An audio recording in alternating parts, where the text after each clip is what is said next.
Chapter 6. Hungarian Ghoul Dash. The creature with the feline head on the body of an Albion raised his snout and gave a deep, yet surprisingly human-sounding roar. Before it could leap over the still warm body of Penny Cowley to cause yet more horrific carnage among the surviving museum party, a gory spike erupted from the center of its chest. The spike was covered in a deep purplish ichor, far thicker than ordinary blood, as well as being such an unhealthy color. The beast looked down at the blade of Rongad's swordstick, then over his shoulder at Rongad himself. He snarled, then swung his right arm backwards, catching the Argont full in the face, sending him flying backwards against the wall of the corridor. From there he slid slowly to the floor, stunned. As this happened, the sword blade was pulled free of the Catman's body, not that either its insertion or removal had hampered the creature in any way. A small amount of purple ooze crept from the wound, but this was the only noticeable damage. The creature leapt over the corpse of Penny, arms outstretched. At that moment a shot rang out. Rang might not have been the best choice of words. Albion's sidearms gave more of a sharp phut sound as they released their needle-like projectiles. It was Nathan who had drawn his pistol, and his aim was true. The needle passed into the body of the Catman quite close to the existing sword wound, passing straight through to burst from its back, and then ping off some part of the corridor behind it. Fortunately, it caused no further damage to the ship. Unfortunately, it caused no appreciable damage to the beast. The Catman now clamped its hands around a neck. Much to the doctor's surprise, it was not Nathan's. It was his. The grip was fiendishly strong, and the doctor choked as he grappled with the creature's wrists, trying in vain to prise those hands free. Romana made to draw her own sword stick, but was thwarted as Timmy Cowley snatched it from her. Screaming wildly, the grief-stricken Albion held it by the shaft, then swung the heavy brass pommel at the head of the creature, narrowly missing the doctor in the process. The thing reeled backwards, snarling, losing its grip upon the Time Lord. Timmy's assault was the first thing to slow the Catman in any way. "Quick!" rasped the doctor. "Beat it!" Romana spread her now empty hands wide, while Nathan, misunderstanding the instruction, took a step or two backwards. "With what?" Romana asked desperately. By this time the monster had intercepted Timmy's follow-up blow, and they were currently wrestling for control of the cane. The doctor massaged his mauled throat while looking past Romana, Lou, and Nathan into the dining room laid out for breakfast. "Hit it with the chairs," the doctor ordered, equally desperately. He then dashed past the others to grab one of the folding metal chairs for himself, folding it flat to make a more manageable weapon. The rest followed suit. They turned back towards the fray not a moment too soon. Timmy's strength, fueled as it was by fury and grief, had still not been a match for the beast, as it now had the Albion security expert pinned against a wall, its bloody feline teeth growing steadily closer to his neck. The doctor, Romana, and Nathan set to work beating upon the Catman's back, head and legs with their improvised clubs. Lou had had trouble wielding her own chair due to the continued weakness in her wizened right arm. She had to content herself with delivering the odd kick whenever a gap presented itself. The creature turned to meet this new onslaught, but was clearly losing strength. Not only that, but it had freed up Timmy to resume his attack with the soggy end of the sword cane. Slowly, the Catman's legs began to crumple until at last it lay upon the metal floor, twitching. Eventually, the museum party stopped hitting it, the last of these being Timmy, who ultimately had to be gently pulled away by a concerned Lou. Even though it seemed the beast was finally dead, pulverized as it was with thick purple gore everywhere, still parts of its body twitched spasmodically, giving it the eerie semblance of continued life. "Oh, I say!" came a familiar voice from the direction of the dining room. Everyone turned to find the steward, Sub-Lieutenant Leslie's in the middle of that compartment, staring in their direction. As they turned, they had inadvertently revealed the destruction which had been wrought. Sub-Lieutenant Leslie's never completed his sentence, as his eyes widened and he doubled over behind a nearby table, throwing up violently. As soon as he was able, casting one terrified glance in their direction, he dashed away towards the front of the ship. Nathan helped Rongad to his feet, while they all attempted to take stock of the situation. "What was that thing?" Romana finally asked. "Sub-Lieutenant Leslie's, I believe," the doctor responded. Romana punched him hard in the shoulder for his trouble. "Ow!" the doctor replied. Then he withdrew his sonic screwdriver and scanned the fidgeting remains of the Catman. No surprises here, unfortunately. Albion blood, obviously, but de-energized, or perhaps I should say re-energized, by some additional compounds. Some nth material concoctions. And a smattering of alien material. I imagine the contributions of our good friend Rongad here. Rongad winced. "Oh, come on. There's no need to remind me of that." The doctor raised an eyebrow. "Isn't there? No matter. This thing is clearly of the same origin as those which attacked us in Northwestwood Cemetery. Agents and creations of Dr. Nugati. We should investigate his room without delay. It is right here, after all," he said, nodding to a door on the right-hand side of the corridor. "Too late," Romana said grimly, tapping the doctor on the shoulder. He turned to look back past her to the dining area beyond. Striding purposefully through the middle of it was a uniformed man whose trim obviously denoted high rank. Following some distance behind him, and making no effort to shorten that distance, crept Sub-Lieutenant Leslie's, struggling to keep down what remained of his dinner. "What the devil is going on here?" The new arrival barked officiously. "My steward tells me there's been some sort of horrific accident." The doctor stepped forward to address the officer. "Captain Povey, I presume?" "Well, you are right that it is horrific, but it is far from an accident." With that, the doctor moved to one side to allow the captain a better view of the carnage beyond. Captain Povey's eyes widened and his jaw dropped. Quickly he shook himself and recovered his air of command. "Somebody had better have a damned good explanation for what happened here, or you will all be spending the rest of the journey in the brig, at least until I can offload you to real prisons, ASAP. The doctor cocked his head at the captain. "Well, I have an explanation, but whether you'll think it good or not rather depends on whether you're a fan of horror." Povey frowned, but nodded for the doctor to continue. "We discovered our companion Penny here as you see her, with her throat torn out, after hearing her scream from our bunks." As he said this, he waved an arm towards the prone and bloody figure of Penny Cowley. "We also discovered this," he continued, now waving towards the battered corpse of the Catman, standing over her body, teeth bloody and ready to do the same to us as he had so obviously done to our friend. Here the captain interrupted. "That's Dr. Nugati's manservant," he cried, aghast. "You murdered him." The doctor raised an eyebrow. "Man, you say? Perhaps you should take a closer look. I can assure you it was self-defense, as I'm sure Mr. Rongad, who is not of our group, would attest to." The captain continued to frown. "Leslie's," he barked impatiently over his shoulder at the skulking steward. "Get over here this instant. Watch these people while I examine the bodies." Philip Leslie's crept a little closer. "Oh, sir, really? Must I?" he whined. Povey glared at him. "Your one job is to ensure the safety and happiness of the passengers. It is plain to anyone with eyes that you have once again fallen down on the job." Leslie's looked glum. "Oh, crikey, you've been peeking," he grumbled forlornly. The captain nodded grimly. "I'm rather afraid I have. And what's more, thanks to your ineptitude, it seems I have still more peeking left to do. So get up here, quick smart." The steward dawdled up to stand alongside his captain. Much in the way it seemed Albions did not possess the capacity to go red in the face, it appeared they also could not turn green. Nevertheless, Sub-Lieutenant Leslie's did his best to give that impression in monochrome.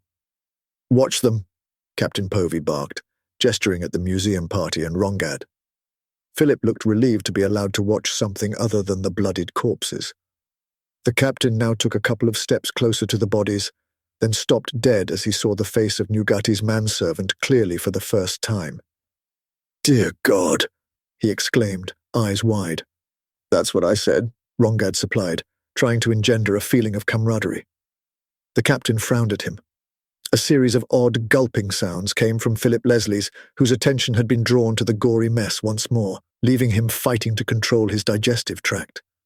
Instead of examining Nugati's manservant, Captain Povey elected to first examine the body of poor Penny Cowley.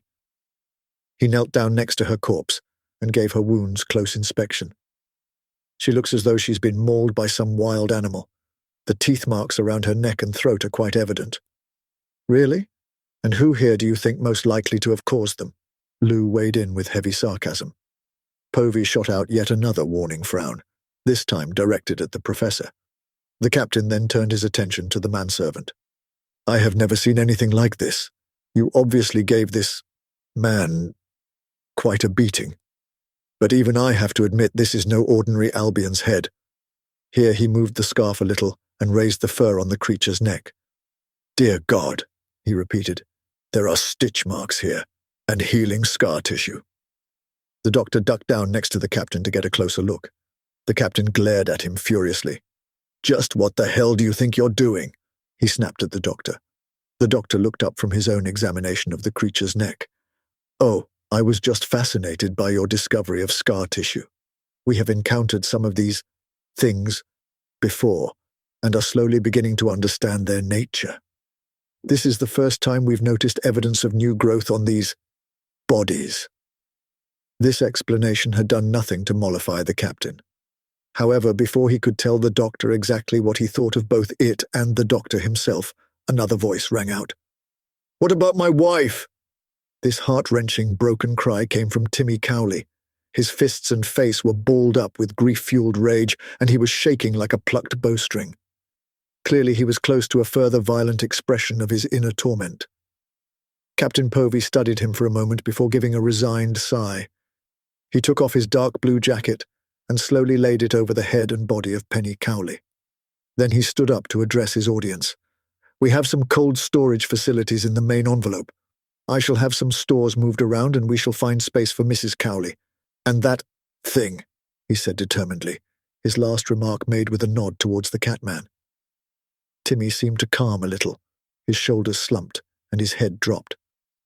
This is not over, the captain continued sharply, staring round intensely at all those gathered before him. Do not think of going anywhere. When I get back, more will be said of this. Much more. Before the captain could leave, Lou held up a hand. Could we not at least take Timmy back to his bunk?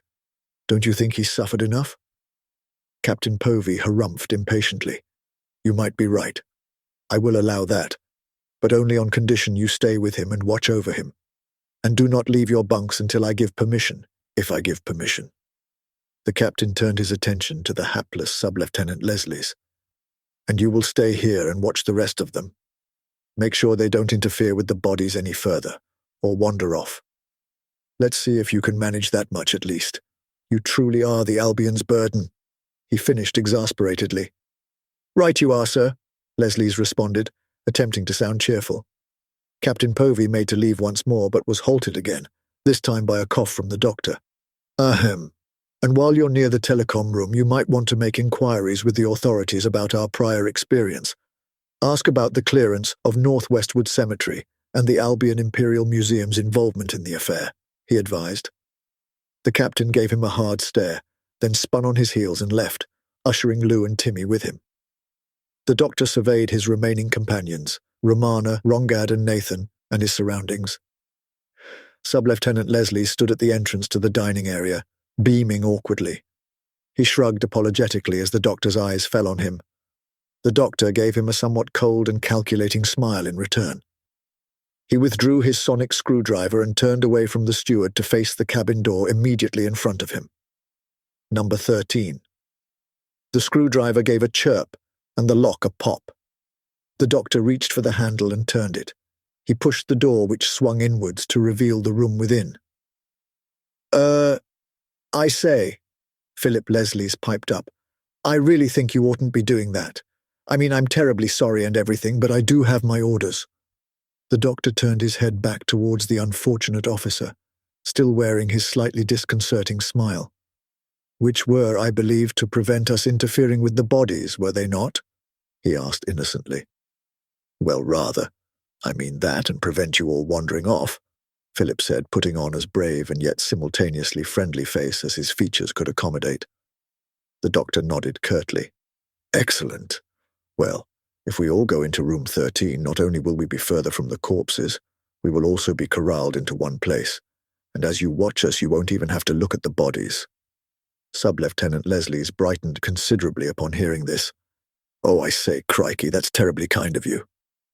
The doctor's smile was now shared by Romana and Rongad. Nathan had once more resumed a more distracted air. Oh, think nothing of it, the doctor said as he led his companions into Dr. Nugati's cabin. The first-class accommodation was considerably more spacious than the 2 bunk berths of standard class, albeit of a necessarily compact and lightweight design. On the far wall was a porthole, at this time covered by a curtain. Beneath it sat a fold-out bench, currently remarkably free of clutter. This unusually sparse, unlived-in appearance extended to the rest of the cabin. The 2 bunk beds attached to the left-hand wall looked as though they had never been slept in. On the right-hand wall, where it met the exterior wall, was an enclosed ensuite toiletry cubicle. Between this and the entrance wall was a small area for storage. It was here that the only evidence of habitation presented itself. There were 2 sizable tea chests here, lids in place but not nailed down. The doctor prized the lid off one while Nathan, taking it as a cue, wrenched the other free. All 4 of the companions stared down at their inexplicable contents. The 2 chests were full of soil. Not entirely full, it turned out, upon closer inspection. Each one contained a void which coincidentally and worryingly could probably just contain the body of a man, if seated on the bottom, with his knees drawn up to his chest. Romana glanced at the doctor with a growing look of trepidation. "Are you thinking what I'm thinking?" she asked. The doctor raised his eyebrows with a grimace. "I do hope not. It would be terribly redundant if we were similarly maladjusted. However, insofar as these chests are concerned, I suspect we may share common suspicions. The good doctor and manservant certainly seem to have little use for beds," he conceded cautiously. Nathan lowered his head into the chest nearest to him. "Oh, really, must you?" the doctor asked wearily, as the detective dabbed his tongue into the soil. He withdrew his head and looked up at the doctor. "Limey," he said simply. "I beg your pardon," the doctor said, sounding almost offended. Romana stepped forward, licking the end of her forefinger, dipping it in the soil, then licking it again. "Oh, for goodness sake," the doctor cried in exasperation, rolling his eyes frantically. "Definitely alkali," Romana agreed with Nathan. The doctor waved his sonic screwdriver in front of their faces, clearly miming. "We have this." He suspended the device above the soil in the nearest tea chest and scanned briefly. "It contains lime, among other things," he said grumpily, feeling his thunder had been stolen a little. "You fellas do have the oddest habits," Rongad said, shaking his head and smiling. He was standing in the doorway of the toilet cubicle and had clearly been conducting his own investigation. "Look what I found," he continued, holding up a rolled piece of polished black leather. "And I didn't have to lick anything to get it," he added with a wink.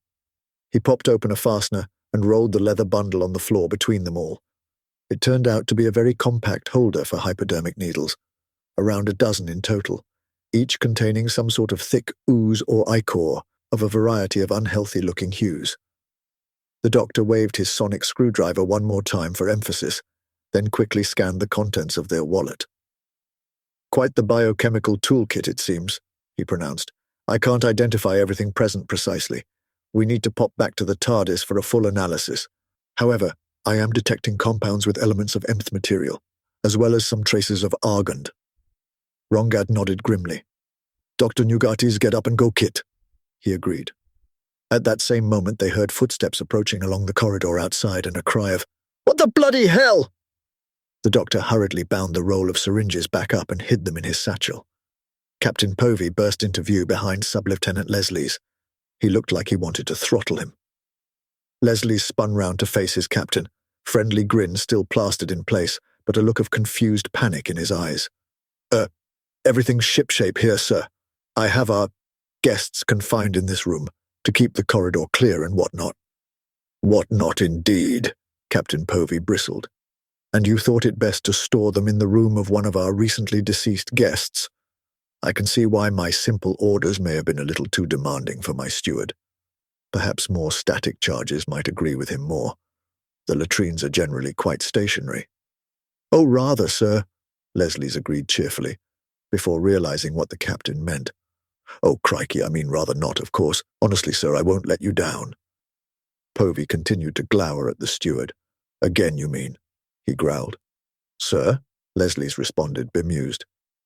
You mean, let me down again. Past experience leads me to believe otherwise. Go and help these crewmen move the bodies to cold storage at the double.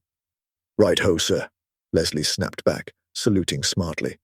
He then joined 4 more crewmen in the corridor to supervise their task. The captain now turned his ire upon the doctor and his companions. And now I don't suppose you'd care to tell me what you were all doing in here. I've a good mind to have you all strip-searched. The doctor, Rongad, Nathan, and Romana all looked less than pleased at the prospect. Only Romana's frown prompted the merest hint of a change of heart from the captain. By one of the ship's nurses in your case, of course, he grumbled at her. Did you contact your superiors as I suggested? The doctor interrupted. Captain Povey switched his glare from Romana to the doctor. Naturally, I had to report what had occurred to HQ. When I gave them the bare facts, including the description of Dr. Nugati's manservant, they were quite unimpressed by the whole thing. I think they thought I must be going space crazy. However, when I mentioned Northwestwood Cemetery and the museum's involvement, dots seemed to connect for them. They suddenly became a lot more interested in details. They all seemed to have some measure of respect for your little party. The doctor smiled with forced modesty. Ah, well, you know, experience has its rewards, he said casually. Well, you may have impressed some brass somewhere, but you've yet to prove yourself of any worth to me, the captain snapped back. All I see is an odd assortment of loosely associated individuals in the middle of mayhem. I suggest you confine your wanderings to your berths and the observation room. If I even sniff a hint of you being elsewhere, I'll have you put off the ship, whether we're in port or not. With that, the captain stood back from the doorway of room 13 and swung his right arm expressively in the direction of the dining room.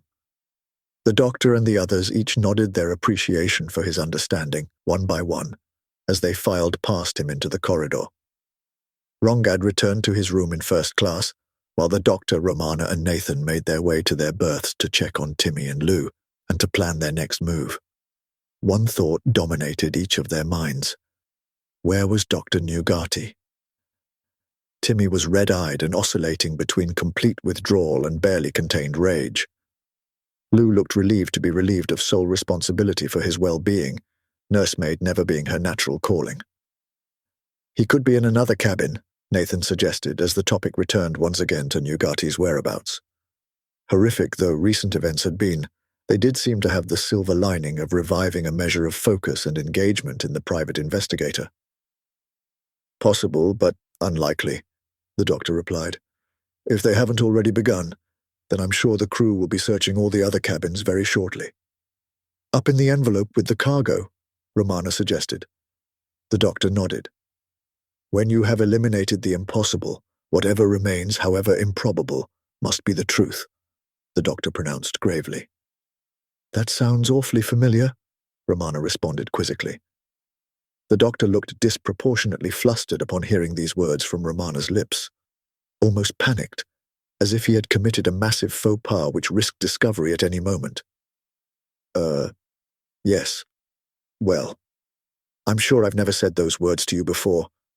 However, I may have been inspired by a famous historical figure, and I have no doubt you have encyclopedic knowledge in that regard, he finished with a forced smile. Romana might have guessed some of the cause of the doctor's discomfort. Oh, I'm sure you've never said it to me either, she teased. The doctor frowned and shook his head as if to clear it. Anyway, I dare say you are correct in your guess as to Nugati's location. But how did he get past us? We are, after all, right next to the main stairs. Perhaps there is a second set, Lou suggested. The doctor nodded. It's possible, and may well bear further investigation. However, wherever Nugati is currently stowed, he is going nowhere, at least while we're in deep space. So I suggest we get what sleep we can and continue our search after breakfast. One of us should stay awake on watch, with eyes and ears open, in case we do get some sign of Nugati trying to use the stairs here." Everyone agreed, and the doctor elected to take first watch. The plan paid off sooner than expected, but not by Nugati putting in an appearance. The doctor's hour-long shift over, he had leaned down from the top bunk and was prodding Romana awake with his sonic screwdriver.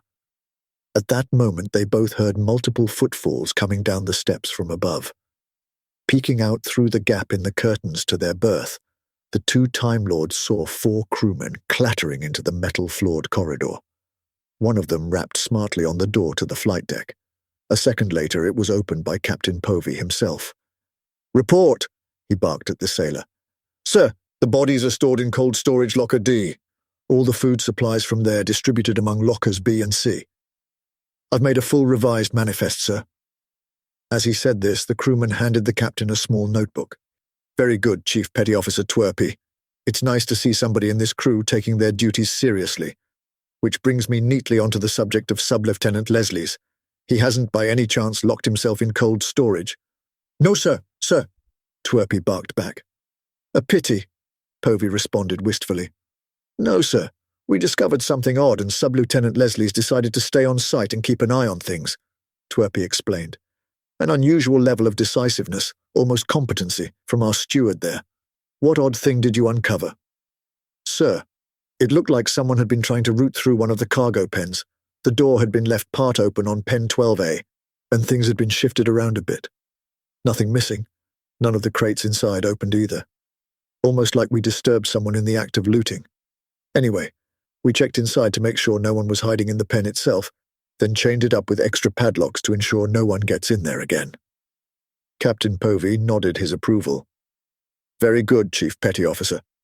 And Leslie's opted to stand guard. Wonders will never cease."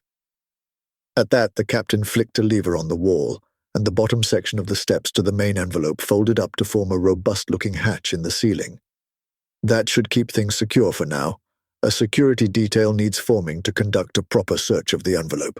Appropriately armed, of course." Chief Petty Officer Twerpy looked a little uncomfortable and awkward. But sir, what about Sub-Lieutenant Leslie's? I mean, you've just shut him in. What if there is a dangerous maniac on the loose up there?" "Well, I suppose now there are 2, the captain said with a chuckle. No, seriously though. Our good steward should know how to operate the steps mechanism from above, if he needs to come down. Should know," he then added with a wink. The captain and the 4 crewmen all entered the forward compartment containing the flight deck and other crew stations, the door closing behind them. The doctor swung himself down from the upper bunk to sit next to Romana on the lower one. "We have to get up there," he said simply. "We need to catch this Nugati fellow before he jumps ship with the Scarab and does, well, whatever it is he's going to do with it." Romana nodded, but it was clear she had some reservations. "Agreed. However, the captain did say he'd throw us into space if he caught us wandering around, and I'm sure they'll hear us straight away if we try and lower the steps here." The doctor frowned, recognizing the truth to her words. "Yes, we should certainly try and put off any awkward encounters with the good captain for as long as possible. However, in the event of us running into him, I suggest we tell him we are making our daily pilgrimage to honor the body and spirit of our fallen comrade, in line with the most sacred of Xeron practices and traditions." Romana frowned at him. "Do the Xerons actually do that?" she asked curiously. The doctor shrugged. "I haven't the faintest idea. However, hopefully neither do the Albions." Romana allowed the doctor a single chuckle. "Fair enough," she said. "But that still leaves us with the problem of how to get into the envelope without using the boarding steps." At this final statement, the curtain in front of them parted slightly, and Nathan Ivan's head poked through, crumpled fedora and all. "I couldn't help hearing your conundrum there," he said, reasonably cheerfully, if still looking a little haunted. "And I think I have a solution." The doctor opened his hands, gesturing for him to elaborate. "Well, it just so happens that the sanitary cubicles have a small schematic of the gondola printed on the backs of the doors. I noticed there is another set of steps at the very rear of the gondola. I think we could use them, and I suspect Nugati already did." The doctor nodded appreciatively. "Very good. Excellent use of your investigative skills. Now I think it best if you leave the rest to Romana and myself. The fewer of us are creeping around, the more discreet we can be." Nathan shook his head vehemently. "No way. I'm with you all the way on this. I've a feeling this Nugati plans to unleash a whole heap of trouble, one that will damn us all. And the longer you keep arguing with me, the more likely you'll wake the others up. Then you'll have a real party on your hands." The doctor narrowed his eyes at Nathan, scrutinizing him intently. "You have a feeling, eh? Just playing a hunch, are we, detective? Well, it seems three's company, and since we do not want a crowd, I suggest we head off without delay." The doctor, Romana, and Nathan crept through the observation room, heading towards the stern of the ship. It was still early morning, and fortunately neither crew nor passengers were around as they traversed it, and then on into first class. Their luck did not hold, however, as they were halted by a loud hiss coming from their right. Looking round sharply, they saw the door of cabin 6 was open a crack. The face of Rongad was peering through. Now he opened the door wide. "G'day, fellas," he whispered breezily. "Just out taking the air? Sounds like a Doogie Rev idea. I think I'll join you." The doctor's eyes rolled. "I suppose it would be futile to suggest you leave this to us?" Rongad inclined his head. "You suppose right. You forget. I've too much skin in this game, or blood. In any case, you're stuck with me." The doctor shrugged his resigned acceptance of the situation. At last they found the rear steps leading up from the gondola to the main envelope. Unlike the rather steep retractable steps at the front, these formed a more gentle slope following the angle of the fairing in of the gondola to the main body of the airship. Above them was a double hatchway which appeared to open upwards at its center, 6 feet wide in total, making each individual door 3 feet across while both were 6 feet in length. The doctor led the way up the steps until he was forced to bend over to avoid banging his head. The doors were secured by a single bolt, albeit a robust-looking one designed to keep an airtight seal in the event of emergency. The doctor flipped the fastener through 90 degrees, then threw the bolt clear. Quietly, he gently lifted the right-hand door, climbing the rest of the steps as he did so. Soon he and the others were standing on the gantry nearest to the rear of the ship's main body. They checked the nearby cargo compartments all the way to the tail of the vessel, looking for signs of tampering, or even habitation. When they had exhausted all the most accessible options, they began to make their way forward, beyond the hatch through which they had entered. Their progress was halted by the figure of a man walking along the gantry towards them. "Oh, hello," it said brightly. "Fancy seeing you here." Sub-Lieutenant Leslie's face then fell as a realization suddenly hit him. "Oh, crikey, I don't think you're really supposed to be here," he said with embarrassment. "On the contrary," the doctor replied. "We are simply observing the ancient Xeron custom of Moulinex, the daily honoring of our fallen dead. No one in good conscience could prevent us fulfilling our religious obligations." "Oh, rather," Philip Leslie said contritely, beaming once again. "One wouldn't dream of pooh-poohing such things. I quite understand. Would you like me to show you to where your friend is, lying in state?" "That is most kind," Romana replied, adding her weight to the pretense. The steward began to lead them towards the prow of the ship. They had not gone very far, however, when Nathan grabbed Philip's arm, pulling him to a halt, the rest of the party following suit. "Tell me, sir, is there anyone else up here at the moment?" Philip Leslie shook his head. "Oh, I say, hardly. It was a lonely and thankless watch up here, but somebody had to do it," he told them proudly. "Then who's that?" Nathan asked, pointing ahead of them and a little above the gantry. About 7 feet up one of the ladders leading to the spine of the ship hung a well-dressed figure in black. He was wearing tails over matching trousers and a starched white shirt with high-standing collar. Around this collar was wrapped a thin black bow tie. Even at this distance, flashes of light could be seen, reflections from the round lenses of metal-rimmed spectacles. The Albion's slicked-back white hair looked almost like part of his flesh. There could be no doubt. They had found Dr. Nugati. The entire party dashed forward, leaving Sub-Lieutenant Leslie standing shocked and confused. Then the doctor stopped dead, spreading his arms wide to detain all those with him. "What are you playing at?" Rongad asked, for the first time displaying outright hostility towards the doctor. "Look!" the doctor cried, nodding up at the white-haired gentleman. By now they were only 10 meters away from the suspended Albion. They realized he had one hand free of the ladder. With it he trained a pistol on them. "So pleased to finally meet you all," Nugati said cordially, his mouth smiling even as his eyes remained as cold as a corpse. His voice was similar to Nathan's inasmuch as it was a drawl, but it did sound different. Whether this was because of his Hungarian origin or some regional variation within the island of Amarek, the Time Lords could not tell.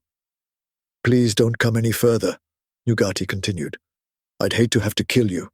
I mean, I could always bring you back again afterwards, but that rather presupposes I'd be inclined to do so, and my serums are rather expensive and hard to come by." This last statement was made with a grin and a wink, and yet nobody felt encouraged to join him in his good humor. This was particularly true of Rongad. "You won't kill me," he growled at the Albion medic. "I'm the golden goose, remember? What if you need a refill?" Dr. Nugati chuckled coolly. "Ha, you think you're so special. I have allies, powerful allies. I have contact with or contacts with vast godlike creatures from beyond our universe. Ichthul II Satesh, Ina the Fetid, other more numerous devilish entities that commune with us on their behalf. These agents of theirs are now my agents. They search our universe even now, and with far more ease than even the more technologically advanced races, Argons, Zerons. Ha! You have no idea how wide their influence stretches. Soon they will have tracked down others of your race, plenty enough to fill my vials and needles. Not so special after all, eh, Rongad?" "You bastard!" Rongad cried, running forward a step. Romana and the doctor each had to grab an arm to prevent him as Nugati aimed his pistol at the Argon's head. At that moment a shot rang out. Time seemed to slow as the Time Lords stood, still holding an arm each, Rongad between them. A needle sailed past them, moving as if in slow motion, the doctor and Romana's faces slowly transforming to those of abject horror as they realized what had happened. Nathan had drawn his own pistol and fired at Nugati. The needle struck the Albion doctor dead in the center of his chest. It did not stop there, as it turned out, tearing through body and clothes to burst from his back. It continued its course onwards and upwards, and punctured the gas bag immediately behind Nugati. The doctor and Romana were astounded and relieved not to be instantly surrounded by flames or torn apart by an explosion. "Nathan, what were you thinking?" Romana squeaked at the detective. Then a look of surprise gripped her features as she realized she actually had squeaked. In spite of the situation, the doctor allowed himself a chuckle. "Helium," he muttered to himself, also high-pitched. Nathan frowned at both Time Lords. "What are you talking about?" he fluted. "Of course it's helium. What did you think we used as lighter-than-air gas? Hydrogen? Do we look insane?" The doctor waggled his head non-committally, then could not prevent another chuckle escaping. He, never," he exclaimed, shaking his head. Another laugh broke through their conversation, driving away all good humor in an instant. It came from Dr. Nugati. He still hung from the ladder, still had his pistol trained upon the group. The wound in his chest had an unusually small circle of blood around it. What was oozing out looked unusually thick and purplish. "You did it to yourself." This shocked accusation came from Rongad. Nugati laughed again. "You surely didn't think I was uncovering the secret of eternal life for the benefit of everyone else and not sharing in it? I'm not that much of a philanthropist." It wasn't easy either. Getting my servants to kill me, then bring me back in just the right way was a hairy business. You wouldn't believe how relieved I was when I woke up again. He said this last line with another knowing wink, this time aimed squarely at Rongad, who seethed impotently up at him. The doctor coughed. Excuse me, but I think you might be overselling your discovery a little. We recently discovered chairs proved quite an effective termination method." Dr. Nugati did not look fazed by this and just shrugged and smiled. "Maybe, maybe not. I'd still keep an eye on my manservant if I were you, just in case. Oh, and I dare say a supernova would wipe me out just like anybody else. But with a modicum of care, I should be around for quite some time." His face became a little more hardened and serious. "Now, I'm afraid, entertaining as all this is, I have places to be. Please don't be foolish enough to follow me. You all only have one shot after all." With that, he resumed his climb towards the ceiling of the airship. Romana suddenly guessed his intention. He's going to open the hatch. He's going to suffocate us all. Everyone realized they were helpless to prevent him. He could easily pick them all off if they tried to follow him. He reached the hatch and looked down one final time. As our good captain would say, "Toodle pip." He twisted the release mechanism and heaved the hatch downwards. Everyone felt their ears popping as the air rushed up and out with a sound like a roaring jet. The sound dwindled and died. Although struggling to breathe, they were surprised to find it was still possible. "We must be in atmosphere," the doctor cried. One benefit of the sudden venting was that his voice, along with everyone else's, had returned to normal. "Oh, I say, rather," said Sub-Lieutenant Leslie's, who had wandered up behind them. He glanced at his watch. "We should have begun our descent towards Buda Aerodrome by now. Crikey, lucky we were on schedule." The doctor and Romana exchanged weary eye rolls. At that moment, Rongad ran towards the ladder, obviously hoping to use it to pursue Nugati onto the roof of the spaceship. Nathan grabbed his arm, stopping him. "Don't be a fool. He'll pick you off as soon as you stick your head out. We need to use one of those ladders at the rear of the ship to give us more cover." Rongad nodded his agreement, and together he, Nathan, Romana, and the doctor ran back along the length of the ship, leaving a confused-looking steward in their wake.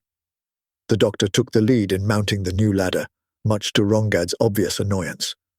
The doctor had no difficulty opening the hatch at the top, the pressures without and within having equalized. Wind rushed past the opening as the doctor cautiously poked his head through. There was a narrow walkway running along the back of the ship, its only safety feature twin chains suspended from posts, spaced every 3 meters running along either side of that same walkway. Clearly, this exposed avenue was never intended for use in flight, at least while underway in atmosphere. Nevertheless, this was where they had to go. "Hold on tight," the doctor advised behind him as he clambered onto the walkway. Gripping onto the chain-link fences for all they were worth, the museum party, plus Rongad, slowly made their way forward towards the prow of the ship. As they approached, they could see Nugati standing with his arms raised, his jacket flapping wildly around him. Although difficult to make out over the howling wind, he was clearly chanting something. Of what words could be heard, some were partly comprehensible to the Time Lords, and they guessed they were ancient Kairoan. Of the rest, they hardly sounded like words at all, guttural, twisted, perverted sounds, a language not of this universe. The chanting stopped, and Nugati looked straight at them.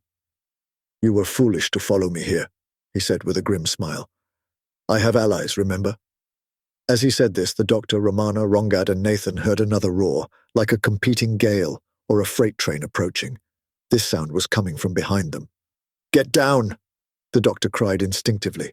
They all pressed themselves flat against the roof of the ship, and not a moment too soon. A sizable black shape roared over their heads, at least 8 feet long from head to tail, and probably 10 feet in wingspan. As soon as it had passed, the companions all regained their feet in order to improve their view.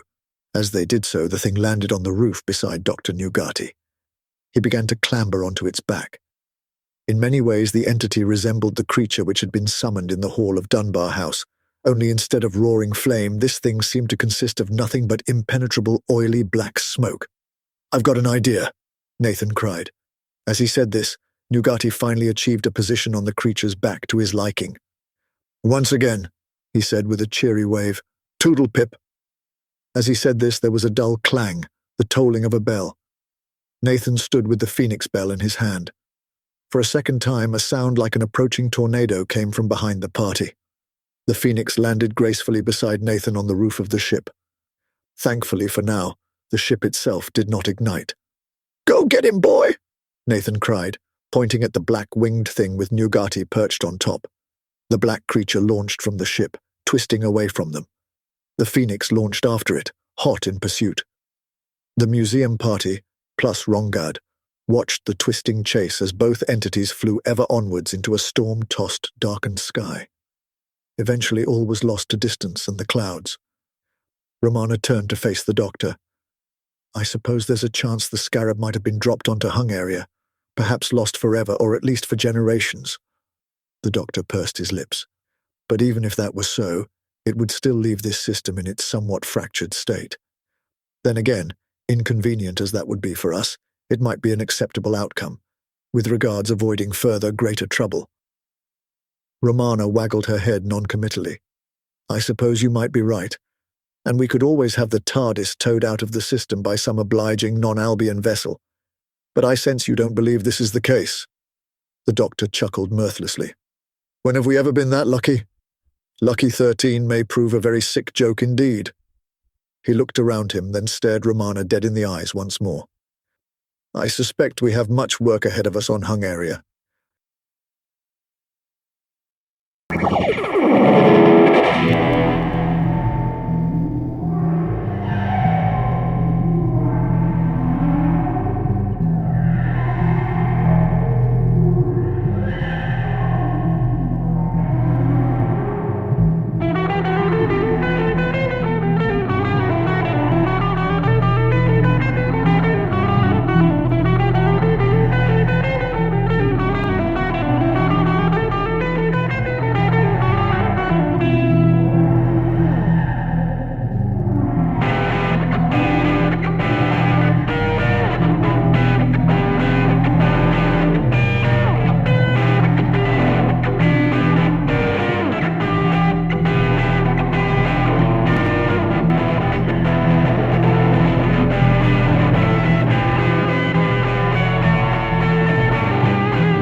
Masters, mistresses, the Doctor requires materials in order to maintain the TARDIS and ensure continued functionality. He similarly requires carbon-based comestibles to sustain his own biological functions and existence.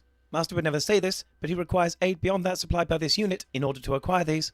To aid the Doctor in his various tasks and creations, this can be most effectively achieved via Patreon or Substack subscriptions, or through donations directly to PayPal. Or if you desire physical goods in return for your contributions, written accounts of my travels with the Doctor are also available on Amazon. Links are in the description below. Thank you, Masters, mistresses.